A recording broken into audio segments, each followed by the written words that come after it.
नमस्कार, मैं हूं पल्लवी झा। आप देख रहे हैं खास कार्यक्रम आपकी सेहत।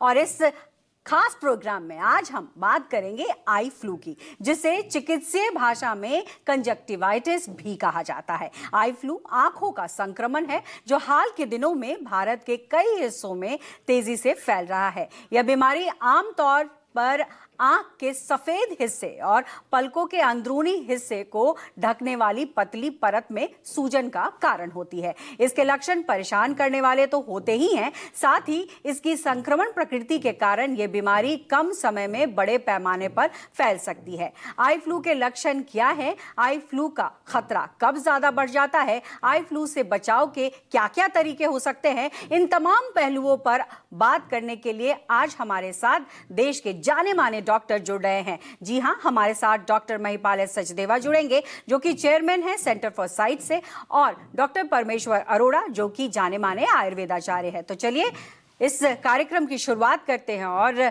आपको बताते हैं कि इस मौसम में खास करके कंजक्टिवाइटिस को लेकर के खतरा क्यों बढ़ जाता है और क्या समस्याएं होती हैं, जिसे समझना इस वक्त बेहद जरूरी होता है ताकि इलाज जो है वो सही समय पर हो पाए। तो हमारे साथ दो डॉक्टर जुड़े हैं, आइए उन्हीं से बात करेंगे कि इसका कैसे समझा जाए कि ये बीमारी है। और इस वक्त हमारे साथ डॉक्टर महिपाल सचदेवा जुड़ गए हैं, आइए उनका स्वागत करते हैं। बहुत बहुत स्वागत है सर आपका। और चूंकि ये जो मौसम है बरसात का मौसम, और इसी मॉनसून के मौसम में कहा जाता है कि आई फ्लू का खतरा जो है वो सबसे ज्यादा होता है, तो सबसे पहले तो हमारे दर्शकों को समझाइए कि ये आई फ्लू क्या होता है और क्यों इस महीने में इससे बचाव करना जरूरी होता है।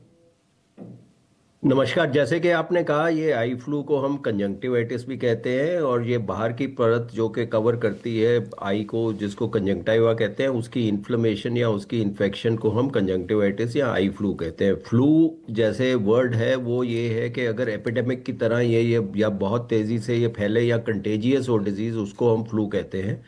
ये नॉर्मली जो है ऑर्गेनिज्म जो इसको कॉज करता है वो वायरल होते हैं। वायरल में adeno virus is the most common organism जिससे कि आई फ्लू होता है।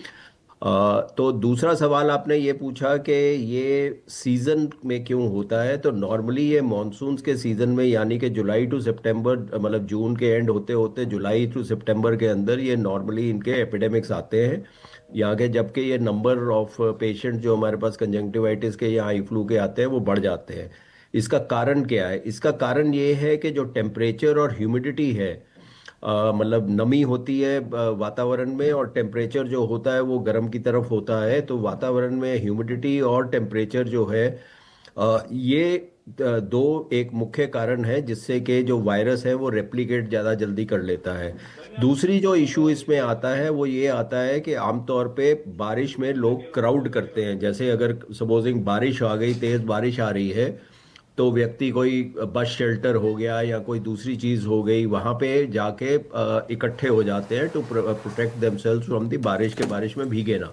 तो इसके करके आपस में जो लोगों का डायरेक्ट कांटेक्ट होता है, इन्फेक्टेड सिक्रीशंस, हाथ के साथ हाथ मिलाना किसी के साथ, कंटेमिनेटेड हैंकरचिप वगैरह यूज़ करना, टीयर्स वगैरह, so these are the reasons why, because of humidity, temperature and crowding जो होता है, जिसके कारण ये प्रोपोर्शन जो है इसका नंबर ऑफ केसेस का वो बहुत तेज़ी से बढ़ता है इन दिस सीजन। जी, आपने बहुत बारीकी से और बहुत विस्तार से बताया कि किस तरीके से ये फैलता है, क्यों फैलता है, किस वक्त फैलता है। लेकिन ये भी सवाल उठता है डॉक्टर कि ये जो खतरा है वो किन लोगों में सबसे ज़्यादा देखने को मिलता है? क्या बच्चों में सबसे ज़्यादा ये खतरा होता है या फिर हर वर्ग में उसी तरीके का खतरा होता है? नो, इसमें कोई स्पेसिफिक ऐसा नहीं कह सकते कि किसी पर्टिकुलर एज ग्रुप के अंदर ये ज़्यादा इफेक्ट करता है। मगर जो ज़्यादा बुजुर्ग लोग हैं या जो जैसा इम्यूनो कॉम्प्रोमाइज्ड अगर कुछ लोग हैं, तो उसके अंदर कंजंक्टिवाइटिस, जो कि नॉर्मली एक सेल्फ लिमिटिंग डिजीज होती है, जो कि हफ्ते 10 दिन में चली जाती है ओवर टाइम, बिकॉज बॉडी की इम्यूनिटी होती है, उससे कॉर्निया के ऊपर इफेक्ट हो सकता है। यानी कि वो थोड़ा अल्सरेशन या बैक्टीरियल सुपर इन्फेक्शन वगैरह की तरफ जा सकती है, but it can effect all whether male female या कोई भी एज ग्रुप हो, उसको ये इक्वली इफेक्ट कर सकती है। जी, और ये भी हमारे दर्शकों को समझाइए डॉक्टर कि जिस वक्त ये होता है उस वक्त जी। क्या सिर्फ आंखों में ही लक्षण दिखते हैं या फिर बुखार वगैरह और कोई समस्या हो सकती है? तो ये जो है, अगर ये साथ में बुखार हो या वायरल फीवर हो या गले में खराश वगैरह हो या गले में इन्फेक्शन, इसको फेरेंजियो कंजंक्टिवल फीवर कहते हैं, जिसके अंदर के दूसरी तरह का वायरस, एंटेरो वायरस वगैरह जो होते हैं, ये ज़्यादा इन्वॉल्व हो सकते हैं। जो व्यक्ति है वो आपके पास अगर कंजंक्टिवाइटिस लेके आता है तो आमतौर पर उस पर नज़ला जुकाम वगैरह भी हो सकता है, बिकॉज ये भी इस सीजन में बढ़ते हैं। इसके जो क्लिनिकल फीचर्स होते हैं वो के आंख में रेडनेस होती है, यानी कि हाइपरीमिया, जैसे आप चित्र में दिखा रहे हैं। आंख से पानी बहना शुरू होता है, वाटरी डिस्चार्ज, मगर अगर ये डिस्चार्ज पुरुलेंट हो, पुरुलेंट का मतलब अगर उसमें पस की तरह दिखे, तो इसका ये होता है मतलब कि उसमें हो बैक्टीरियल इन्फेक्शन हो सकती है। फॉरेन बॉडी सेंसेशन होती है, रड़क पड़ती है पेशेंट को कि भाई जैसे आंख में कुछ पड़ गया है। जो पलक है उसमें स्वेलिंग होती है, कीमोसिस, यानी कि वो जो कंजंक्टिवा है वो भी सूज जाता है। और जो सीवियर केसेस होते हैं उसमें कई बार इसमें हेमरेज भी हो सकता है। यहाँ का जो कान के आगे लिम्फ नोड होता है वो बढ़ जाता है। और यदि ये इन्फेक्शन कंजंक्टिवा से बढ़ के कॉर्निया पे आ जाती है, यानी कि जो सामने का ट्रांसपेरेंट विंडो है जिसको हम पुतली कहते हैं, यानी कि बैक्टीरियल सुपर एडेड इन्फेक्शन हो के ये कॉर्निया को भी इफेक्ट कर सकती है, तो उसमें व्यक्ति जो है लाइट को टॉलरेट नहीं कर सकता।